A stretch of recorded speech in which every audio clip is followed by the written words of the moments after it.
નમસ્કાર મિત્રો, સ્વાગત છે તમારું વેધર ઓફ ઇન્ડિયા ચેનલમાં ને હું છું ગૌરવ રાણીંગા। ગઈકાલે બંગાળની ખાડીમાં જે વેલમાર્ક લો પ્રેશર સિસ્ટમ હતું તે હવે ડિપ્રેશન સિસ્ટમમાં ફેરવાઈ ગયું છે અને આગામી 24 કલાકમાં ડીપ ડિપ્રેશનમાં ફેરવાઈ જશે। ગુજરાતમાં આજે પણ કેટલાક વિસ્તારોમાં ગાજવીજ સાથે વરસાદની આગાહી।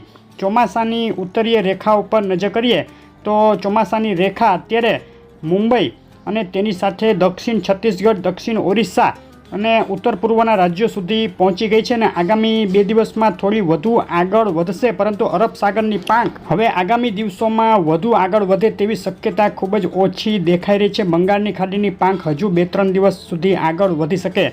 તો આજની વાત આગળ કરતાં પહેલાં વિડીયો લાઇક કરી નવા મિત્રો ચેનલ સબસ્ક્રાઈબ કરવાનું અને ફેસબુકના મિત્રો પેજ ફોલો કરવાનું ભૂલશો નહીં। સેટેલાઇટ પિક્ચર ઉપર નજર કરીએ તો અત્યારે તમે જોઈ રહ્યા છો છેલ્લી 24 કલાકનું સમગ્ર દેશનું સેટેલાઇટ પિક્ચર। અરબ સાગરમાં વાદળોના પ્રમાણમાં ઘટાડો થયો છે, જ્યારે બંગાળની ખાડીમાં ડિપ્રેશન સિસ્ટમને લઈ અને ઘાટા વાદળો છવાયેલા છે। રાજસ્થાનથી લઈ અને ઓરિસ્સા સુધીના વિસ્તારોમાં થંડરસ્ટોર્મ બની રહ્યા છે અને ગઈકાલે પણ થંડરસ્ટોર્મ જે રાજસ્થાન વિસ્તારો ઉપર બન્યા ત્યારબાદ રાત્રે એ થંડરસ્ટોર્મ ગુજરાતના વિસ્તારોમાં એન્ટર થયા હતા અને ગઈકાલે આગાહીમાં કહ્યા મુજબ જ ઉત્તર પૂર્વ ગુજરાત અને મધ્ય ગુજરાત સુધીના વિસ્તારોમાં તીવ્ર ગાજવીજ સાથે ગત મધરાત્રે વરસાદ નોંધાયો છે। અમદાવાદ આસપાસના વિસ્તારો, બનાસકાંઠા, અરવલ્લી, સાબરકાંઠા, વડોદરા સુધી તીવ્ર ગાજવીજ સાથે વરસાદ થયો। અમદાવાદમાં 2 ઇંચ, વડોદરામાં 1 ઇંચ અને ડીસામાં 1.5 ઇંચ જેટલો વરસાદ નોંધાવા પામ્યો છે। હજુ આજે પણ અમુક વિસ્તારોમાં થંડરસ્ટોર્મ બની શકે ગાજવીજ સાથે, પરંતુ ગઈકાલ કરતાં વિસ્તારમાં ઘટાડો થઈ શકે છે। હવે પવનના ચાર્ટ ઉપર નજર કરી લઈએ તો 850 HPAનો ચાર્ટ અત્યારે તમે જોઈ રહ્યા છો। ડિપ્રેશન સિસ્ટમ અત્યારે પશ્ચિમ બંગાળ અને બાંગ્લાદેશના કાંઠા વિસ્તારો ઉપર સ્થિત છે અને આગામી 24 કલાકમાં આ સિસ્ટમ મુખ્યત્વે ઉત્તર દિશા તરફ ગતિ કરશે અને પશ્ચિમ બંગાળ અને બાંગ્લાદેશ વચ્ચેના કાંઠાને પસાર કરશે તે પહેલાં આ સિસ્ટમ મજબૂત થઈ અને ડીપ ડિપ્રેશન સુધી પણ ફેરવાઈ શકે છે। આ સિસ્ટમની ગુજરાત ઉપર કોઈ અસર થવાની નથી।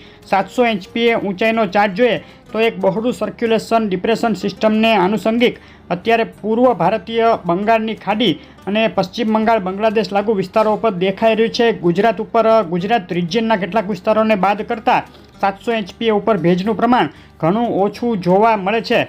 સરફેસ લેવલની વાત કરીએ તો સરફેસ લેવલ ઉપર અત્યારે એક સર્ક્યુલેશન જે ડિપ્રેશન સિસ્ટમ છે તેનું બંગાળની ખાડીમાં છે।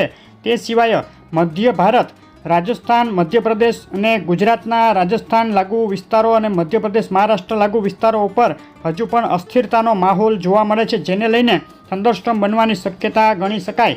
આજે 29 મે અને આવતીકાલે 30 મેની સવાર સુધીમાં કયા વિસ્તારોમાં વરસાદની શક્યતા તેની વાત કરીએ તો દક્ષિણ ગુજરાતમાં વલસાડ, નવસારી, સુરત, તાપી, ડાંગ, નર્મદા, ભરૂચ જિલ્લામાં છૂટાછવાયા સ્થળે હળવા ભારે ઝાપટા અને ક્યાંક ક્યાંક એકલ દોકલ સ્થળે ગાજવીજ સાથે હળવો મધ્યમ વરસાદ નોંધાઈ શકે। વરસાદના પ્રમાણમાં પાછલા દિવસો કરતાં ઘટાડો થઈ શકે છે। દક્ષિણ ગુજરાતમાં પૂર્વ ગુજરાતના સરહદી વિસ્તારો, મધ્યપ્રદેશ અને રાજસ્થાન સરહદ લાગુ જે વિસ્તારો છે સાબરકાંઠા, અરવલ્લી, મહીસાગર, દાહોદ, પંચમહાલ, છોટાઉદેપુરના તેમાં ગાજવીજ સાથે આજે પણ હળવા ભારે ઝાપટાથી લઈ અને અમુક સ્થળે હળવો મધ્યમ વરસાદ નોંધાય। ગઈકાલ કરતાં તેમાં પણ થોડો ઘટાડો થાય આજે તેવું લાગી રહ્યું છે, પરંતુ આજે હજુ પણ ક્યાંક ક્યાંક 1 થી 2 ઇંચ સુધીનો વરસાદ પડી શકે છે।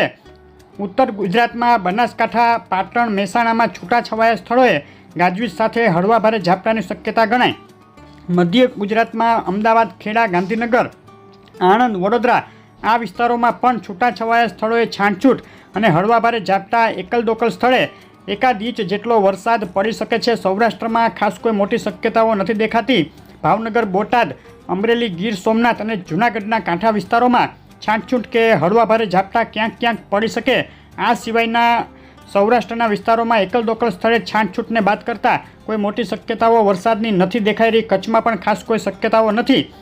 કચ્છમાં પૂર્વ કચ્છ, બનાસકાંઠા લાગુ વિસ્તારો છે ત્યાં એકલ દોકલ સ્થળે છાંટછૂટ થઈ શકે છે। તો આ રીતે પાછલા દિવસો કરતાં આજે વરસાદના વિસ્તારોમાં ઘટાડો થઈ શકે, જેમાં આવતા 2 દિવસમાં વધુ ઘટાડો થશે। આવનારા દિવસોમાં સૌરાષ્ટ્રના કાંઠા વિસ્તારો તેમજ દક્ષિણ ગુજરાતના વિસ્તારોમાં પ્રી મોન્સૂન છાંટછૂટ કે હળવા ઝાપટા પડી શકે અને ઉત્તર મધ્ય ગુજરાતમાં એકલ દોકલ સ્થળે છાંટછૂટ હળવા ઝાપટાને બાદ કરતાં મોટી શક્યતાઓ નથી દેખાતી.